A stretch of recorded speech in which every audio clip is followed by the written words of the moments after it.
Welcome to another edition of the Heron Outlet. She is Alex Winley. I am Ian Hess. Just a quick hitter for you, Alex, as we get ready for the 4th of July matchup between Inter Miami and FC Dallas, traveling out to the Lone Star State. An FC Dallas team that is right in that middle of the pack in the Western Conference right now. 26 points as they sit right here near the midway spot of the MLS regular season, and an Inter Miami team just finding their way into that little last playoff spot mix with a very competitive Eastern Conference this season. Phil Neville alluded to it earlier this week in his weekly press conference. Done to start in Spanish, by the way.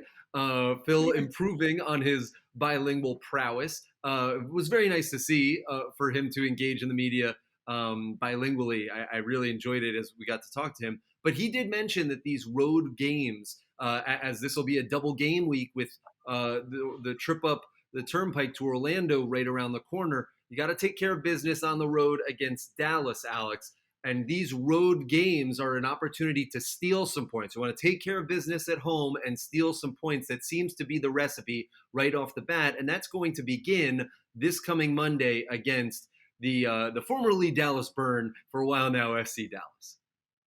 Yeah, and Dallas can be super dangerous. They've got guys like Jesus Ferreira, Paul Areola, that are their top assisters and scorers. So you're definitely gonna have to look out for that. Miami have not been a good road team. They've only had one win out of all their games. So Neville is definitely correct in just trying to just get a point and not necessarily go for it. If Miami want to keep in the playoff hunt, I think they're gonna have to pull a 2021 Nashville, just draw some of the games that you may not be able to win away from home and then win all your games at home. So I think this is definitely a matchup where Miami will try to stop the bleeding, probably not concede, just try to get away with a point.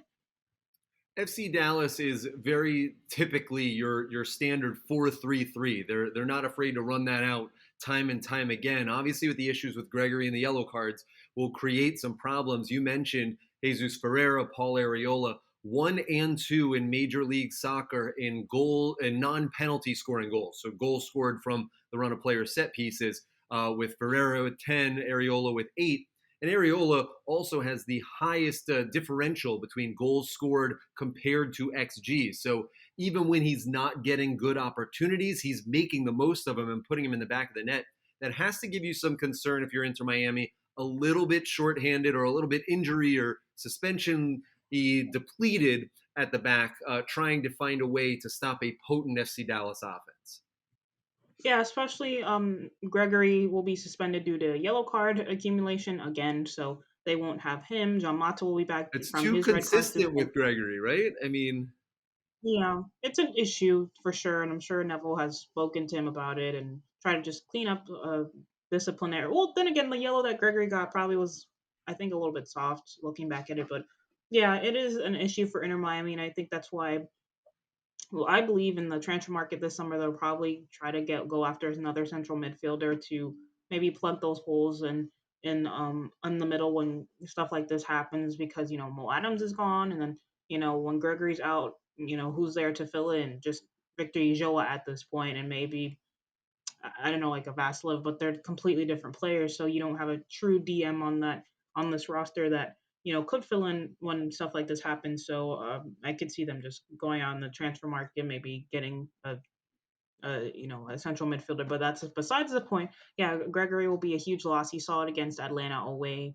When he wasn't there, there was just gaping holes through the middle of the field, and they weren't able to control the games like they would normally would. So against Dallas, especially with Ferreira playing as a more of a 10 this year, it'll be difficult, but not impossible. I think Mata will probably play in that spot, and then Nujol will start and with Bryce Duke. So will be hard, but not too difficult to stymie what Dallas has going. so you mentioned that going, I guess, with the more traditional 4-2-3-1 or 4-3-3, depending on where the wingers play next to Bryce Duke, and with Uoa and Mota probably sitting in that holding mid. Is that what I'm sensing from you there? Yeah, for sure. But I I think. guess my counter to it, and the 4-1-4-1 did not look good when they tried it, especially against Atlanta, which we saw with Malta getting the red card. I wonder if you go back to it in this just to give Dallas a little bit of a different look. Maybe a Taylor and I don't know if you can throw Taylor and Vasilev out there together, and then Bryce Duke and Lassiter on the other side. You're sort of tinkering maybe a little too much there. But is there a secondary option? Is there any other place that you could go? Could Higuain possibly get a start and throw two up the top? I'm trying to think of a different look No, that you possibly could do. What? Say it again. no, Higuain. No, Okay.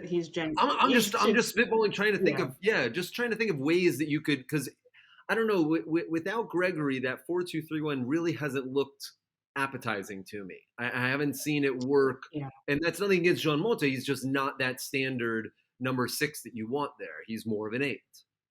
Yeah, I mean, Ujoa could probably play in that spot. I know. I don't know which. I forgot which game it was, but I think Neville mentioned in one of his pre or post match conferences that they were close to playing Ujoa in that spot, or even they can call up an Abel Caputo again. Worst case scenario. It just depends. But yeah, I think it'll be Ujoa, Bryce, Malta. There's no reason to really mix it up. Maybe Vasilev will start on the right hand side, so he could tuck in, give the midfield a little bit more play. Give it you know some extra numbers in the midfield, make it a midfield four, and then you'll have Lassiter and Campana as the two up top. I don't know. It could look it looks similar to that, but it wouldn't shock me if Vasilev would start. Due to his performances and him training so well, and it would give Miami a different look. Vasilev will tuck in. There'll be a midfield four, two up top, and then the flat back four. So yeah, tons of options for Neville, and we'll just have to see what he goes with. And DeAndre Yedlin will get the captain's armband, being that secondary option for Inter when Gregory has been out. FC Dallas's Yeah, captain Matt Hedges anchors their defense, and I wanted to talk about him for a little bit. Matt Hedges really is an MLS staple in this league. Been around for a while, but the run of form for FC Dallas defensively hasn't been great. Giving up a goal in each of their past seven matches. They've only gotten 7 out of the past 21 available points in those games. So not exactly the best run of form for FC Dallas, and a chance for an Inter Miami offense that seems to be clicking a little bit more at times than it was early in the season. We saw it was very difficult to get quality opportunities. And while the opportunities may not be going in the back of the net with the consistency or the sheer volume that I think a lot of Inter Miami fans would like to see, the opportunities seem to be there more and more. And Inter Miami, not even necessarily with shots on target, but the volume of opportunities. Sometimes a great opportunity might not even lead to a shot. It could lead to a cross that comes across the middle and you're not able to get there, a missed header, etc. So I think that there is an opportunity here to maybe test an FC Dallas team that's struggling defensively currently. yeah. I think Miami will set up in their traditional 4-3-3. Maybe sit back, let Dallas control, then hit them on the counter. Away games that seems Neville's go to. Not try to possess the ball, but more so try to stymie what the home team is doing, and then hit them with Campana, Lassiter, or whoever's on the right hand side in a bit of a counter. So. Yeah, I think if Miami get one good chance, they'll try to make the best of it. So yeah, but I don't think they'll be too adventurous offensively. Just try to get the point. We're halfway through the season now, and they're in a good playoff position. So, dropping points, especially now when you're heading into the dog days of summer, would be not ideal. Again, a July 4th kickoff for Inter Miami, 8 o'clock local broadcast coming up this coming weekend, a long weekend for us, and hopefully Inter Miami giving us some fireworks. They did on the transfer portal, if you will, the transfer market, with the acquisition of forward winger Corentin Jean, Coco, as the team nickname has been bestowed upon him. Coco comes to us from France, RC Lens in Ligue 1. And a very interesting, I read a very interesting Twitter feed, Twitter thread from you on Coco and what he can bring to the table. Walk us through what you've seen from him and what he could bring to the table in the second half of the season. Yeah, I think Corentin will be just a rotational player that gets occasional minutes, occasional starts. He's really, he's only 5'6", so he's got a good center of gravity. He's good on the ball. He can play as a striker, as a winger, which is depth that Miami needs. This move also proves that I think Gonzalo Higuain's further down the depth chart than people would like to admit. At this point, if Campana goes down, I don't think that Neville was well, I don't think people are that confident in Higuain leading the line, seeing as though he's sort of regressed in his form when he's gotten to when he's came to Inter Miami. His form has sort of regressed in that regard. So I think with Jean, especially with Robbie Robinson's injury, he just provides some depth, some occasional starting minutes. He's really good on the ball. He's technical. He's quick, young. Basically, all the characteristics that Inter Miami has been going for this off season and now this summer. He'll fit in really well, and his character is good. That's probably been the number one thing that Neville and Chris Henderson have talked about. Bringing in guys into the locker room that have good character and are level headed and in class in that regard. So just an all around good signing. I know his stats don't pop out. I know soccer fans, if he doesn't score 20 goals every season, he's not worth anything. But he'll provide good depth, good rotational minutes, and occasional starts for the Herons. It definitely brings a depth factor to it. I think that one that, especially with Robbie Robinson going down, you do have these 4-5 winger attacking midfield type players that they're trying to surround Campana with. It looks like, and see which one fits, which mix and matching of this can work. I think Ariel Lassiter has really emerged right now. And then on the other side, Indy and Robert Taylor are battling back and forth. But Phil did mention that Coco's going to come in and have every opportunity. And he said that he wants guys who want to fight for playing time. He doesn't want guys to come in and be these, and you mentioned sometimes fans want these superstar players, and I understand that. And I think that this was sort of if you read tea leaves, sort of in relation to the Bale talk and all of that, that it happened that he had said that simply they weren't interested in Bale, and that's understandable. I know that fans can go, why wouldn't you be interested in Gareth Bale? He's a world class player. Well, they're trying to create a system, and this player in Coco, from what I've seen of him, fits that style of someone who's going to try and build, trying to fit the sort of quick attacking, direct, almost blissful ignorance at times that they don't know that they're not supposed to do things like that. I go back to Vasilev against Minnesota United. He really didn't think, okay, like I haven't been scoring. Everybody else was telling him, oh, it'll come, it'll come. But in talking with him, he was very much just saying, yeah, of course, I'm going to score. Like I'm putting myself in these positions. And there was sort of like a youthful exuberance to that I think Coco also can bring.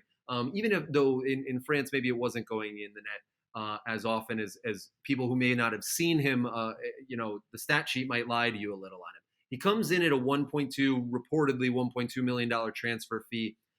He was on 300,000 wages over in France. So presumably on those numbers, wouldn't necessarily need to be a TAM player. Doesn't come in as a designated player for Inter Miami. They still have that one DP slot available. Even if he does come in as a TAM player, I was going through the math.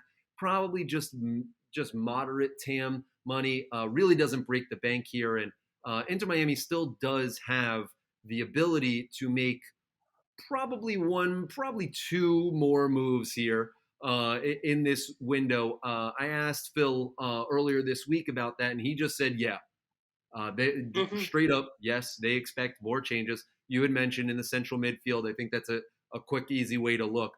But they're certainly not done yet, Alex. Yeah, and I think fans. I know fans. They want these, big stars, but at the end of the day, Miami's going through a rebuild, and bringing in a guy like Bale would have been exciting, but he wouldn't have. They're building a foundation right now, and maybe in a year or two's time, when they have this foundation set, they can bring in a Bale or Ronaldo or Messi type of player. But right now, it just would have thrown off the chemistry, and it just wouldn't have fit with what the club is trying to do right now. I know, fans are clamoring for something. They'll say, well, they need to get more fans in the stands or whatnot. But right now, Miami, they just need to focus on being consistent and filling out the squad properly and not doing what they did 2 years ago, trying to get two aging stars to lead them into the future, which obviously did not work out. So yeah, no, it's a smart move. And look at the Seattle Sounders, for example. Chris Henderson was integral in building some of their roster to get to where they are at. All of their designated players aren't, flashy players, but they're really good, talented, maybe not as well known as a Bale or Ronaldo or Messi, but they are really good, solid players that are worth the money that they're being paid up there in Seattle. But they're not superstars in what we would know in the soccer world. They're the Rui Diaz's, the Loderos, you know, they're great players in MLS and they're worth the money, but they're not superstars and they do what they do super well. So it wouldn't shock me if Miami starts to go that route, and you already see it some with some of the players on Miami's roster with Jean Mata, Gregory. They're very good players on the amount of money that they're on, and they're not necessarily superstar ham level players that what Atlanta or LFC are doing with some of with their roster. So yeah, fans are just gonna have to understand that, you know, Inter Miami of 2019, 2020, the stars, all that glamour, it'll happen, but not quite yet. They're still in a rebuilding mode. They're still just trying to get the foundation down. They're pivoting to, Miami Freedom Park and all that. So these next 4 years, 5 years are going to be just a crazy transition time. So be patient, but it will. That's also not to say that Miami will be a bad team, but it'll take some years to get to that consistent Seattle, constantly challenging for MLS Cup, CCL's type of squad, type of organization. Yeah, and I think that you hit the nail on the head there. The other part of that is really this team, this 2022 team, probably with the sanctions will look a little similar or a lot similar in 2023, as opposed to the big turnovers that we saw from 2020 to 2021, then a huge turnover from 2021 to 2022, where I mean basically Gregory is the only one that is getting normal, like regular, all the time minutes. You have a few guys here and there, um, but that really the huge turnover I don't see happening as much next year as we sort of look into the transfer market. So I think that these guys that they pick in this window to come in, especially the one DP that they have this slot open, and then you have one, maybe two designated player slots in the offseason. Those will be where your big star players are. This right Yeah, now is sort of facilitating and building around that. The way you yeah, also build around that, which Chris Henderson, Phil have both been very vocal about, is through the academy. And a big congratulations coming out to the academy, to Inter Miami 2 players. If you haven't been watching the CONCACAF U19 championship that has been going on, whew, has Inter Miami's youthful exuberance shown. First, with Noah Allen getting some minutes for the U.S. Youth national team, they are on to the finals, qualifying for next year's U20 World Cup, also for the 2024 Olympic Games in France and Paris. The first time that the United States has qualified for the Olympics since 2008. So quite a long time. I mean, Stu Holden was scoring goals for the USA on that team. So that just gives you kind of an idea of how long it's been since the United States has played in an Olympics games. But also the team that they'll be playing in the CONCACAF U19 championship final is none other than the Dominican Republic, which is fascinating. Their first ever FIFA title, the first time that the FIFA final that they'll be playing in, the first time that they had advanced to a semifinal even. And they also will qualify for next year's U20 World Cup for the first time, the 2024 Olympics for the first time. And why are we talking so much about the Dominican Republic? Well, they are captained by none other than Inter Miami 2's Edison Azcona, and also starting Inter Miami 2's Israel Boatwright. So two hmm quality players for them who helped get them past El Salvador with Boatwright scoring the opening goal and Azcona scoring the game-winning goal in a 5-4, what we thought at the time was the upset of the tournament. They go on to completely go through the semifinals and beating Guatemala in penalties. They beat Jamaica previously with Kobe Thomas, who's also another Inter Miami 2 player in the quarters. They beat Guatemala in the semis, and now they're on to the finals against mighty United States in a game that will be Sunday at 8 o'clock, I believe, is when that game is on FS1. So very exciting for Ascona, for Noah Allen, for Izzy Boatwright. A great run of form in international play for them, Alex. Yeah, and it's really exciting from an academy standpoint. It's just incredible what Miami has been able to do already. Colby Thomas, Israel Boatwright, Edison Ascona, Noah Allen, all those guys, going over during an international duty and just representing their country well and getting international football at such a young age. That's the number one thing that Beckham, Henderson, and Neville wanted this team to be, is to focus on the academy. South Florida has such a wealth of soccer talent and soccer history that it would be crazy for them not to tap into that. And you're already seeing some of that already. Allen has gotten MLS first team minutes, as has Hascona last season. I'm sure that this year, they'll start to get more minutes, especially, if Miami needs to rotate a bit more, they definitely will get minutes. So it's just really awesome to see that and to continue on. It's not just them. You see some of the Inter Miami CF2 guys that they played tonight, I believe, as well. So against, who do they play in New York City, I think? But yeah, they play Inter Miami 2 play tonight as well. And it's just super cool to see this soccer hotbed that's not really been tapped into finally get tapped into by Inter Miami and their organization. Inter Miami 2 taking on Chicago Fire 2. Chicago. Coming up tonight at 7. Yes. That this is being recorded on Saturday. So also coming up tonight, another academy team, the U15s for Inter Miami, will be playing in the U15 championship of the MLS Next Cup. That's MLS's final big tournament that they have for the youth academies, the U15s in action. That game will be streamed on the internet if you go to MLSsoccer.com. They're taking on RSL's academy as well. Inter Miami beating LA Galaxy in the semifinals. Also Austin 2-1 in the quarters, on their way to a final. The U17s put up a nice showing as well. Weston FC was in that tournament. They played pretty well as well, so good shout out to them. So a lot of great soccer being played here in South Florida right now. They call it always the summer of soccer, so no World Cup, but we're still getting plenty of action nationally, internationally here as well. The big game this weekend before the big one. Let's not look too far ahead to next weekend. This time next weekend, we'll be getting ready for the trip up the turnpike to Orlando in what will be a very big Eastern Conference battle. For now, it is FC Dallas on July 4th evening. She is Alex Winley. We'll say hi to Austin Robillard from afar. For our producer, Andres, I am Ian Hest. Make sure you like, share, subscribe on Instagram, on Twitter, on YouTube. Rate, review, all that, and we will see you right here next week.